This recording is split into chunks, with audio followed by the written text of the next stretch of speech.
Hello students, welcome to Momina math classes. आज हमारा topic है स्टूडेंट्स थ्योरी ऑफ कन्वर्जेंस का फर्स्ट चैप्टर रियल सीक्वेंस जो है उसकी most important theorem 1.1 BW theorem अर्थात बोल्जनो-वाइस्टोस प्रमेय। थ्योरम का स्टेटमेंट क्या है स्टूडेंट? थ्योरम का स्टेटमेंट है every bounded sequence has at least one limit point, मतलब प्रत्येक परिबद्ध अनुक्रम का कम से कम एक सीमा बिंदु होता है। ये थ्योरम का स्टूडेंट स्टेटमेंट है। ये थ्योरम समझने से पहले स्टूडेंट्स आपको लिमिट पॉइंट अच्छी तरह से कवर होना चाहिए। लिमिट पॉइंट और नेबरहुड ऑफ ए पॉइंट, मतलब किसी बिंदु का सामीप्य आना चाहिए, और limit point of A sequence, limit point आपके अच्छी तरह कवर होना चाहिए। ठीक है स्टूडेंट्स। और क्या है इसमें, किसका यूज हुआ स्टूडेंट्स? थ्योरम का स्टेटमेंट है आज हमारा every bounded sequence has at least one limit point, मतलब प्रत्येक परिबद्ध अनुक्रम का कम से कम एक सीमा बिंदु होता है। ठीक है स्टूडेंट्स, ये थ्योरम का स्टेटमेंट है। इसने यूज किया स्टूडेंट्स एवरी बाउंडेड सीक्वेंस, मतलब परिबद्ध अनुक्रम। परिबद्ध अनुक्रम जो है वो स्टूडेंट्स कैसे होता है? दो प्रकार से होता है। एक तो दोनों ओर से बंधी हुई अनुक्रम होती है, दो पॉइंटों के बीच में उसका मान बंध गया, बाहर नहीं जा सकता उन दोनों पॉइंटों से। उस कंडीशन में वो क्या हो जाएगा? एक परिबद्ध और परिमित अनुक्रम हो जाएगा। ठीक है स्टूडेंट्स। और एक परिबद्ध अनुक्रम कौन सा होगा स्टूडेंट्स? एक तरफ से बंध गया परंतु दूसरी तरफ वो बढ़ रहा है, उस कंडीशन में वो परिबद्ध और अपरिमित अनुक्रम हो जाएगा। ठीक है स्टूडेंट्स। और अनुक्रम में जितने भी एलिमेंट होंगे उन एलिमेंट्स का सेट क्या कहलाता है स्टूडेंट्स? परास, रेंज ऑफ सीक्वेंस कहलाता है, मतलब अनुक्रम की परास कहलाता है एलिमेंट्स का समुच्चय, जितने एलिमेंट उस सीक्वेंस में है। ठीक है स्टूडेंट्स, ये दो कंडीशन थी मोस्ट इंपॉर्टेंट जो मैंने आपको बताई है। इससे पहले क्या स्टूडेंट्स, सीमा बिंदु अच्छी तरह आपको आना चाहिए। तो सीमा बिंदु की एक बार डेफिनेशन मैं आपको बता देती हूँ क्या होती है। मतलब कोई भी वास्तविक अनुक्रम xn है, उसका सीमा बिंदु एक वास्तविक राशि अल्फा कहलाती है यदि अल्फा के नेबरहुड में, अल्फा के सामीप्य में xn के अनंत बिंदु विद्यमान हो तो अल्फा उस अनुक्रम का सीमा बिंदु कहलाता है। ठीक है स्टूडेंट्स, मैंने आपको लास्ट लेक्चर में अच्छी तरह सीमा बिंदु की डेफिनेशन समझाई है। ठीक है स्टूडेंट्स। प्रूफ देखिए स्टूडेंट्स, इसका स्टेटमेंट हमारा हो गया every bounded sequence has at least one limit point. ठीक है स्टूडेंट्स। तो सबसे पहले हमें क्या लेना है स्टूडेंट्स? एवरी बाउंडेड सीक्वेंस दे रखा है तो कोई बाउंडेड सीक्वेंस माननी पड़ेगी। माना xn एक परिबद्ध अनुक्रम है, माना सबसे पहले क्या ले लिया स्टूडेंट्स? माना xn एक परिबद्ध अनुक्रम है, परिबद्ध अनुक्रम है, वास्तविक अनुक्रम या अनुक्रम है। ठीक है स्टूडेंट्स, ये वाला मान लिया सबसे पहले। परिबद्ध अनुक्रम है तथा इसका परास तथा इसकी परास या रेंज तथा इसकी परास r है, r है। तो दिस इम्प्लाइज, परास की डेफिनेशन क्या हो जाएगी स्टूडेंट्स? परास की परिभाषा होती है कि परिबद्ध मतलब अनुक्रम के जितने भी एलिमेंट हैं उनका समुच्चय ही क्या कहलाता है? परास कहलाता है। तो रेंज ऑफ सीक्वेंस xn, तो रेंज ऑफ सीक्वेंस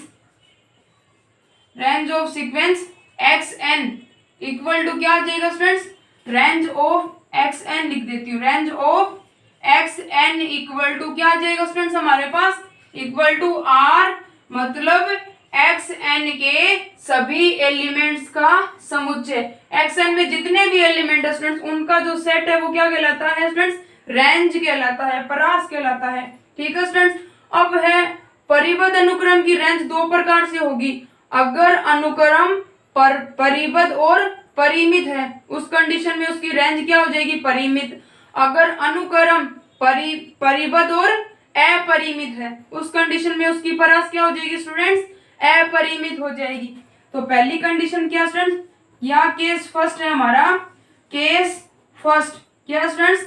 यदि रेंज या परास क्या हो? यदि परास r क्या हो स्टूडेंट्स, परिमित हो या रेंज आर इज फाइनाइट, या रेंज आर इज फाइनाइट, परिमित हो, उस कंडीशन में वो अनुक्रम क्या होगा, परिबद्ध और परिमित अनुक्रम होगा।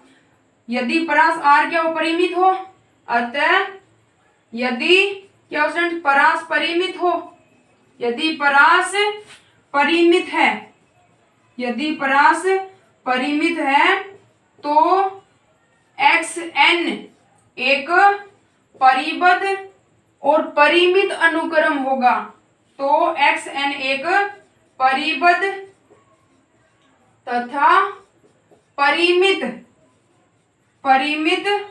अनुक्रम होगा, परिमित अनुक्रम होगा। मतलब इस सीक्वेंस का जो मान है वो क्या हो जाएगा स्टूडेंट्स, 2 पॉइंटों के बीच में बन जाएगा, क्योंकि परिबद्ध है और परिमित है।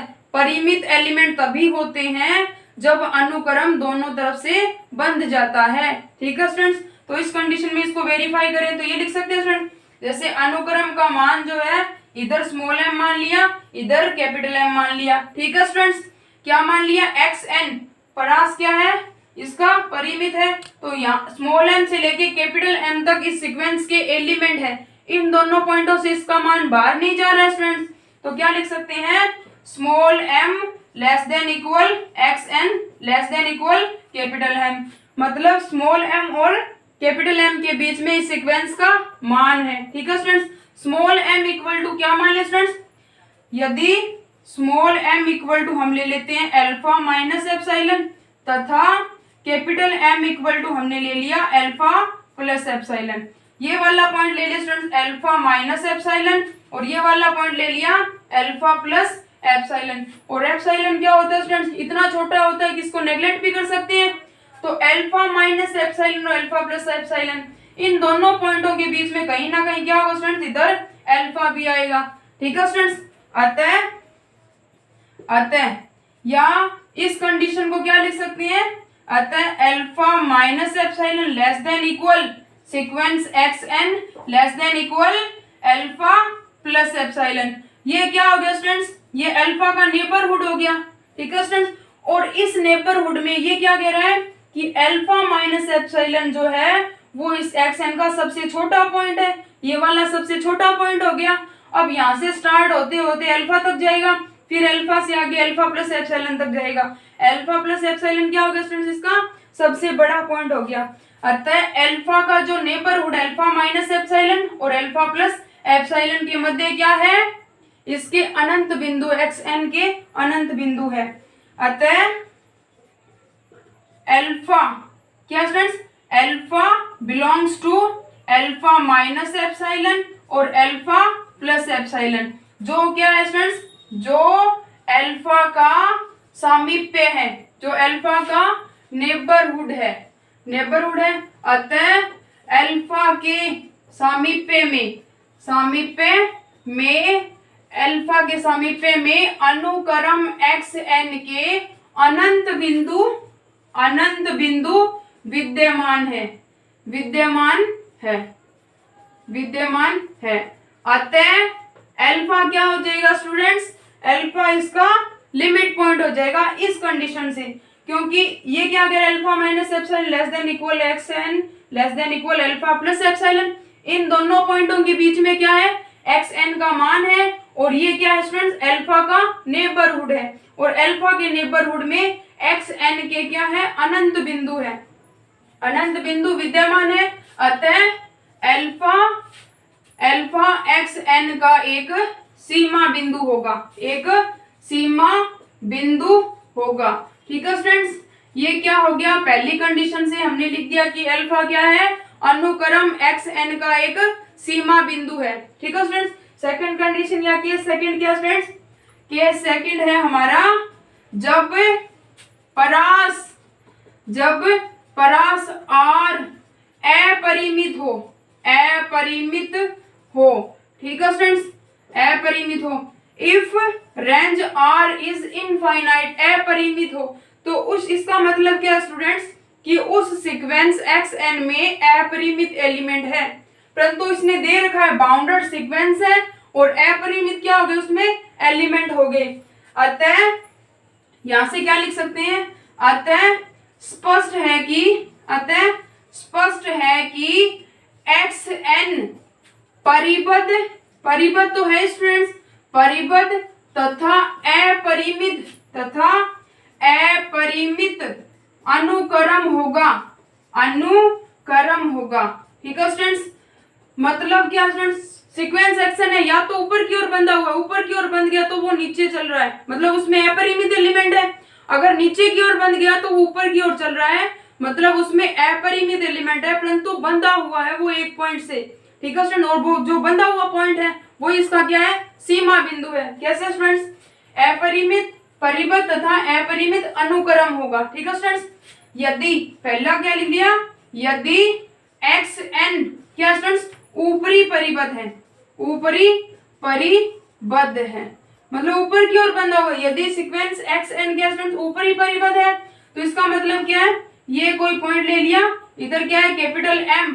ठीक है students, capital M equal to क्या मान लिया students, capital M equal to alpha plus epsilon मान लिया। ठीक है स्टूडेंट्स, तो इसका मतलब क्या है, सीक्वेंस है वो यहाँ पर बंध गया परंतु नीचे की ओर क्या है, चल रहा है। तो इसको लिख सकते हैं स्टूडेंट्स, इस कंडीशन से क्या लिख सकते हैं कि xn का जो मान है वो छोटा और बराबर होगा अल्फा प्लस एप्सिलॉन से। ठीक है स्टूडेंट, इस पॉइंट से, तो इस पॉइंट से पहले कहीं ना कहीं इधर एक पॉइंट आएगा स्टूडेंट्स अल्फा, और ये क्या है स्टूडेंट्स, अल्फा का नेबरहुड है, और अल्फा के सामीप्य में क्या है, अनंत बिंदु विद्यमान है।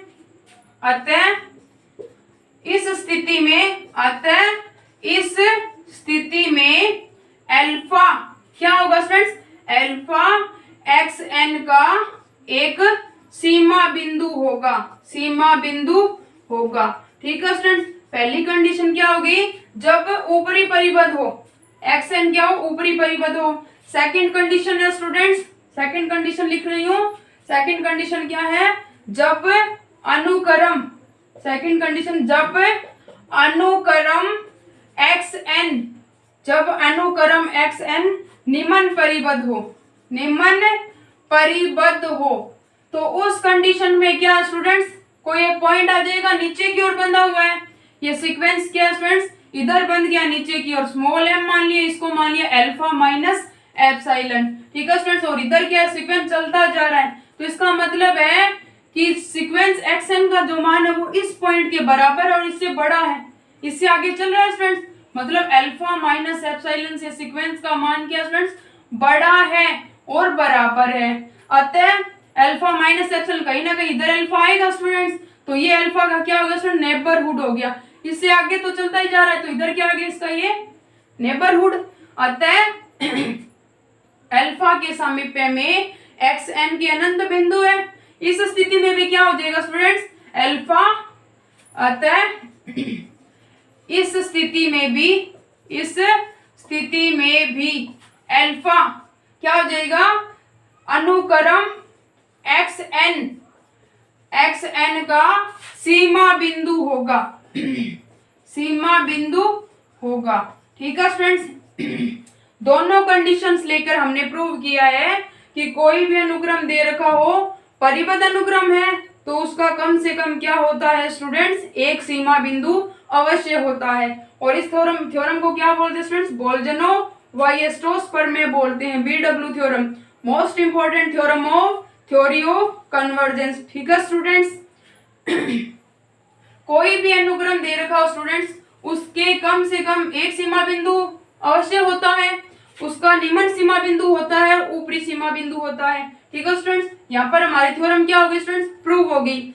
ऊपरी सीमा बिंदु जो है उसको रिप्रेजेंट करते हैं स्टूडेंट्स लिमिट xn ऊपर बार, ऊपरी सीमा बिंदु को रिप्रेजेंट करते हैं, ये क्या स्टूडेंट्स, ऊपरी सीमा बिंदु और निम्न सीमा बिंदु को रिप्रेजेंट करते हैं लिमिट नीचे बार xn। ठीक है स्टूडेंट्स, और दोनों में रिलेशन होता है limit xn bar less than equal limit xn, मतलब ऊपरी सीमा बिंदु निम्न सीमा बिंदु लेस देन इक्वल ऊपरी सीमा बिंदु।